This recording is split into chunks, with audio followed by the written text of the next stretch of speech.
to your safety and well-being and your ability to survive. So it's real closely linked to survival. And so when you feel like things are out of control, when you feel like no matter what you do, it doesn't make a difference, when you feel like something happened and devastated you or your family history, this is why I think growing up in poverty is just a series of trauma after trauma that people endure.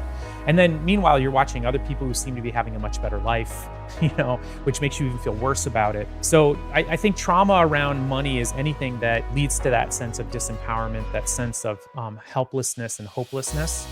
And I feel like to shift out of that, you really have to kind of dig back into your history and think about it with your adult brain. Because as children, we are just looking to make sense of what's happening to us. And so we'll latch onto a belief that makes sense. Like my grandpa's example, you can't trust banks with your money. But he never went back and revisited that with sort of his more logical adult brain because he was wrapped up in his emotion around it. And so that's really sort of the route to healing, if you will, healing that trauma, is being able to look at it sort of like with a bird's eye view and look at it more accurately around what's the reality of the situation right now. I understand my emotion and where it came from, but how do other people look at money who are, a step or two ahead of where I want to be?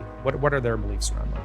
That's so interesting. So if people are listening right now and they're resonating with this and they're thinking, I have money trauma, I feel this way, what are the best exercises that they can do to get out of that? Yeah, so if we're talking like money trauma where it's like post-traumatic stress disorder where it's having a profound impact on your life, number one, go see a therapist. By the way, therapy is incredible.